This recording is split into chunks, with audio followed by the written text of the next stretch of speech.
Clark. Some people are referring to this as a hostage video, and Caitlin Clark may have Stockholm Syndrome. All right? You're watching WNBA on YouTube, where we bring you the raw, unfiltered truth about everything happening in sports. Today, we need to have a serious conversation about the Indiana Fever, Caitlin Clark, and Stephanie White.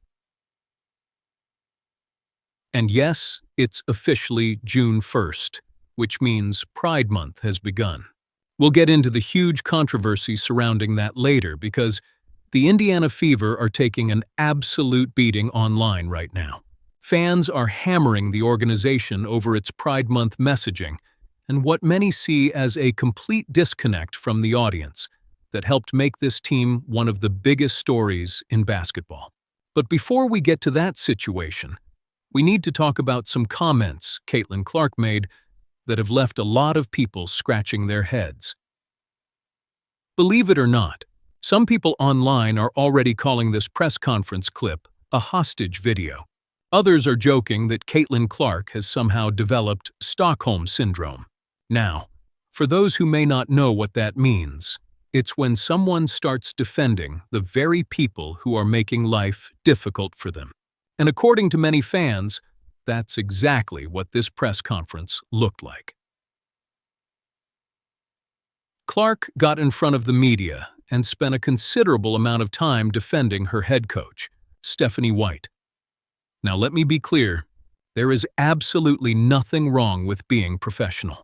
Athletes do it all the time. They support their teammates, they support their coaches, and they avoid creating unnecessary drama in public. That's normal. But what people are reacting to here goes far beyond the standard media-trained answer.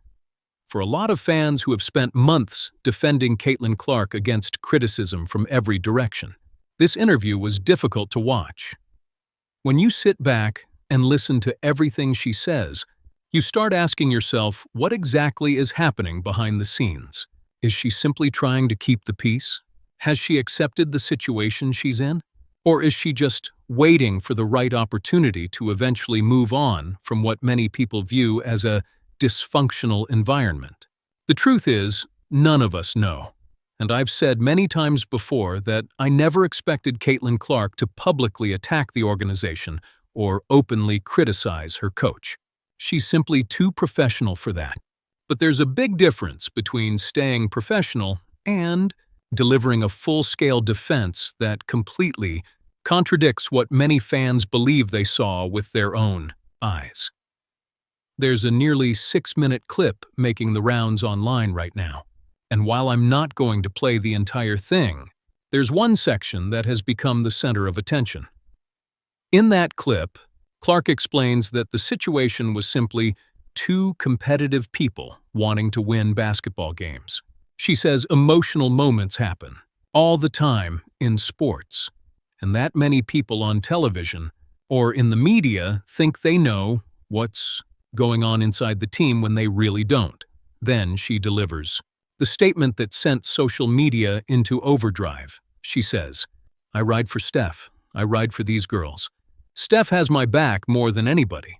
Clark continues by saying that nobody in the locker room was concerned about what happened and that people on the outside are blowing the entire thing out of proportion. That's where many fans immediately checked out. Because people watched the game. They saw the interactions. They saw the body language. They saw what happened in real time. And many came away with a completely different interpretation of events. At least from the perspective of those fans. What they witnessed on the court doesn't match the story being told at the podium. And the interview doesn't stop there. She continues talking about Stephanie White, injuries, and other situations involving the team. For many viewers, the longer it went on, the more uncomfortable it became. You find yourself wondering whether she genuinely believes everything she's saying or whether she's simply doing what she feels she has to do in order to avoid creating controversy. That's why the fan reaction has been so intense. A lot of supporters feel like they've spent months defending Caitlin Clark only to hear her dismiss concerns they believe are completely valid. One of the biggest examples fans point to is a recent game where Clark was absolutely on fire from the opening tip. She accounted for all 8 of Indiana's points during the first 3.5 minutes. She was carrying the offense. She was dictating the pace. She looked unstoppable. And then she got pulled from the game. Fans still cannot understand that decision.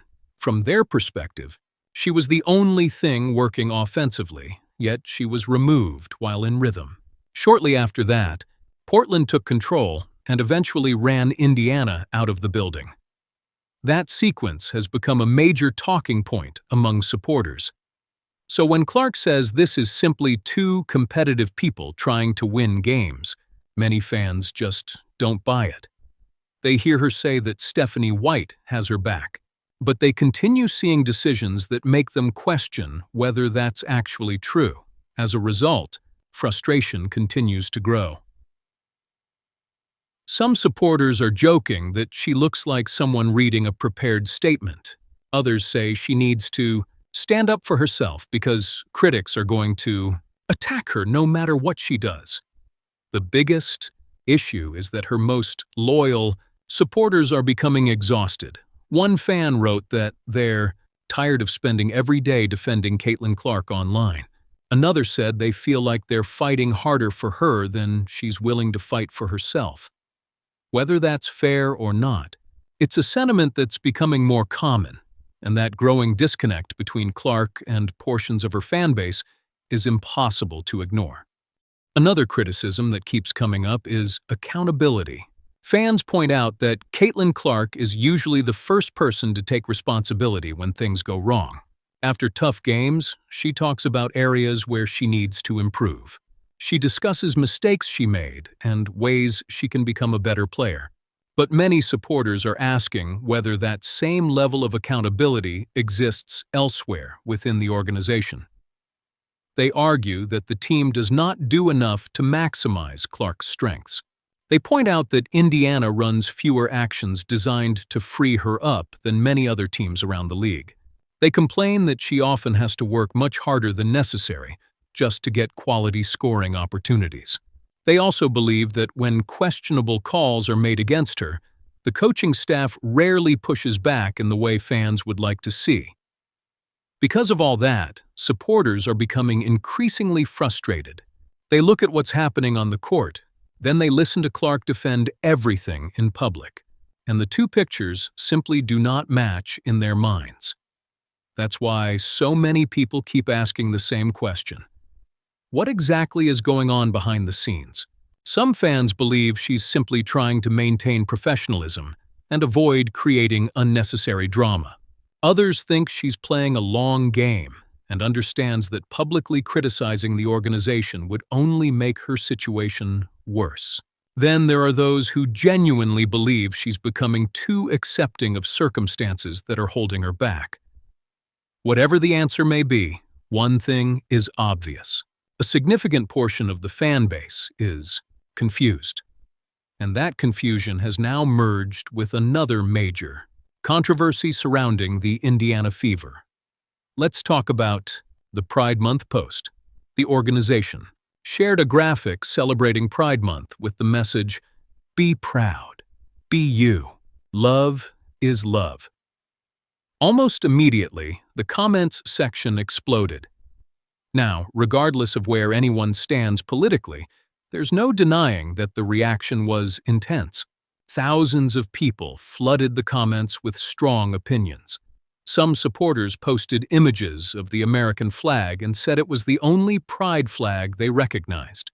Others argued that sports organizations should focus on basketball rather than social or political messaging. Many expressed frustration that these conversations continue appearing in sports when they would rather focus on the games themselves. Several commenters complained that organizations keep pushing topics they believe divide audiences rather than unite them. Others questioned why Pride Month receives so much attention, while other causes receive less public recognition. Again, these were the comments appearing under the post. The criticism just kept coming. Some fans said they were tired of seeing similar campaigns every year. Others argued that the Fever were alienating a portion of their growing fan base. Many insisted the team had much bigger issues to address, especially considering the struggles they've had on the court. A common theme throughout the comment section was simple: focus on basketball. People repeatedly asked why the organization was spending time on social messaging when there were obvious basketball problems that still needed solutions. Some supporters pointed directly to the team's performance and questioned why energy was being spent on anything other than winning games. Others took things even further, saying they hoped Caitlin Clark eventually leaves the organization altogether. Whether you agree with those comments or strongly disagree, there's no denying that the backlash was substantial. The Fever were getting hammered from every direction. The organization found itself at the center of yet another controversy at a time when many fans already feel frustrated about the direction of the team, and that's really the bigger issue here. The Fever have become one of the most talked about franchises in sports, largely because of Caitlin Clark. With that attention comes increased scrutiny.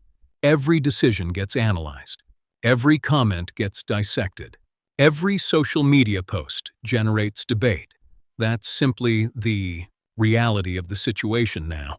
But many fans believe the organization continues creating unnecessary distractions instead of focusing entirely on basketball. They want better coaching decisions. They want improved player development. They want a system that fully utilizes the talents of the most popular player in women's basketball. And above all else, they want wins. Instead, many feel like they're constantly dealing with one controversy after another. That's why reactions to the Pride Month post were so strong. For some supporters, it wasn't even about the message itself. It was about timing. They see a team struggling to meet expectations and wonder why attention isn't being directed toward fixing basketball problems. The comments reflected that frustration. Many people argued that the Fever should be concentrating on improving their product on the court, rather than engaging in debates that inevitably divide portions of their audience. And based on the reaction, it's clear that a significant number of fans feel exactly that way. At the same time, the Caitlin Clark situation continues to hang over everything, because no matter how many debates happen online, the biggest question remains unanswered. What is actually happening behind closed doors? Fans watch games and see one thing. They listen to interviews and hear something completely different. That gap between perception and messaging continues to fuel speculation, and until results improve, those questions probably aren't going away. The reality is that everyone knows what Caitlin Clark is capable of. We've already seen games where she completely changes the outcome through her talent, confidence, and ability to take over when everything is on the line. There have been multiple moments where Indiana likely doesn't win without her stepping up and carrying the team during crucial stretches. That's why emotions remain so high. People care because they believe she has the potential to be one of the biggest stars the sport has ever seen. When fans feel that potential isn't being fully utilized, they become passionate. Sometimes that passion turns into criticism. Sometimes it turns into frustration. And sometimes it creates the kind of online reaction we're seeing right now. As for the press conference itself, I'll say this one more time. I never expected Caitlin Clark to publicly criticize Stephanie White. I never expected her to attack the front office. I never expected her to create drama. She's far too professional for that. But even with those expectations, many fans were still surprised by how strongly she defended the situation. That's ultimately why this conversation has become so heated. People weren't expecting conflict. They were expecting professionalism. What surprised them was the level of support she expressed for circumstances that many fans view very differently. And that's where we are. Today, the Fever are facing criticism from multiple directions. The Pride Month post created another major wave of backlash. Questions surrounding coaching decisions continue to grow, and Caitlin Clark's comments have only intensified the debate. Now the spotlight shifts back to the court. Because at the end of the day, winning has a way of solving a lot of problems. If the Fever start stacking victories, many of these conversations will become less important. If the team continues struggling, every decision, every quote, and every social media post will continue being placed under a microscope. That's just the reality of being one of the most watched teams in sports. Let me know what you think about all of this. Do you agree with the criticism? Do you think fans are overreacting? Or do you believe there are legitimate concerns that need to be addressed? Drop your thoughts in the comments below. Thanks for watching. Make sure to like the video, subscribe to the channel if you haven't already, and stay tuned for more coverage and commentary. Until next time, take care, and we'll see you back here soon for another discussion.